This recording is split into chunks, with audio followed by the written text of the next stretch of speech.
بسم الله الرحمن الرحيم. أيها الإخوة والأخوات، السلام عليكم ورحمة الله وبركاته. أهلا وسهلا بكم من جديد في حلقة من برنامج قصص الأنبياء.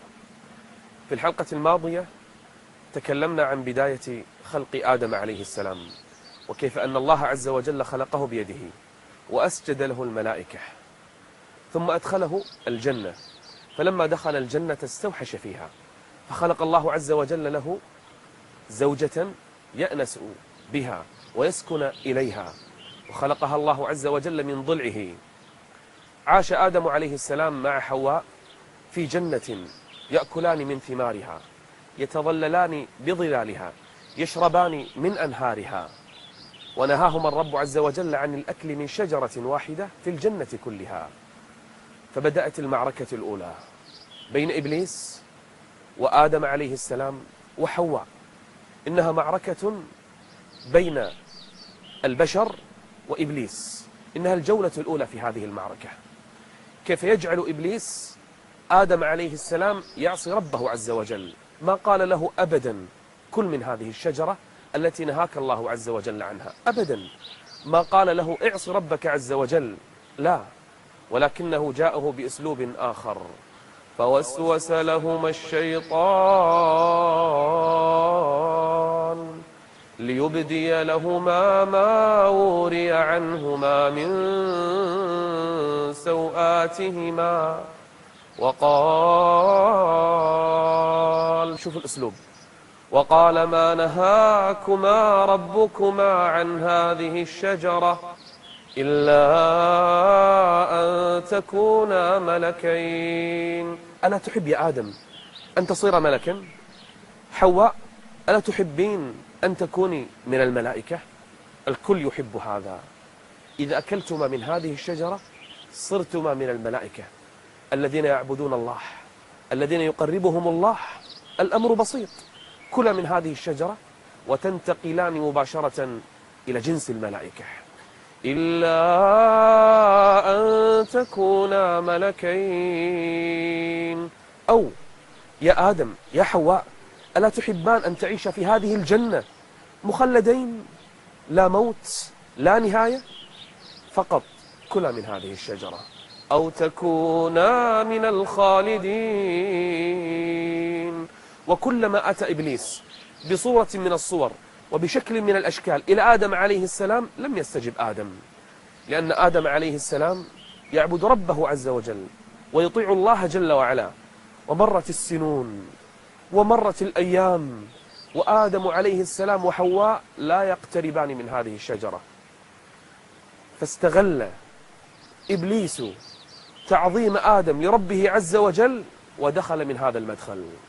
أخذ يقسم بالله عز وجل: أقسم لكما أنني صادق بحديثي، والله الذي لا إله غيره، إذا أكلتما من هذه الشجرة صرتما خالدين في هذه الجنة. تزيين، غرور. وقاسمهما، بدأ بالقسم، وقاسمهما إني لكما لمن الناصحين. في هذه الفترة صدق آدم إبليس ونسي الذي بينه وبين ربه عز وجل.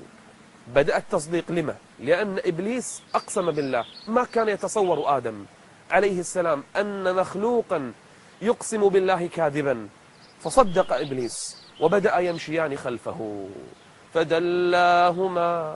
فدلاهما بغرور، فوصل إلى الشجرة وإبليس يزين وإبليس يشجع وإبليس يدفع، فإذا بحواء تأخذ ثمرة من هذه الشجرة فتأكل، وإذا بآدم يأكل من هذه الشجرة. أول ما ذاق من هذه الشجرة، فلما ذاق الشجرة بدت لهما سوآتهما.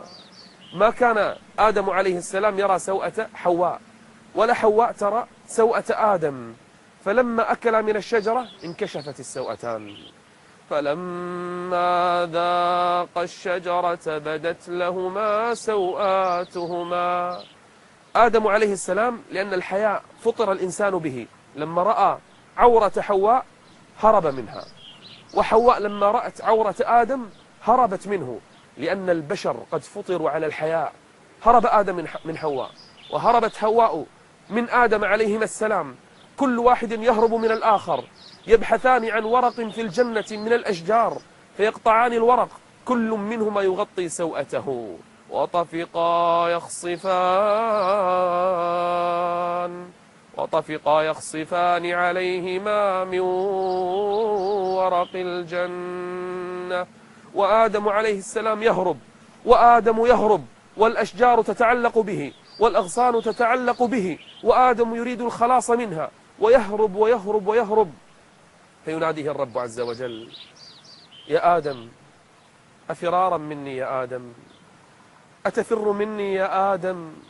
فيقول آدم لربه: لا يا رب، لا يا رب، لكنني استحييت منك.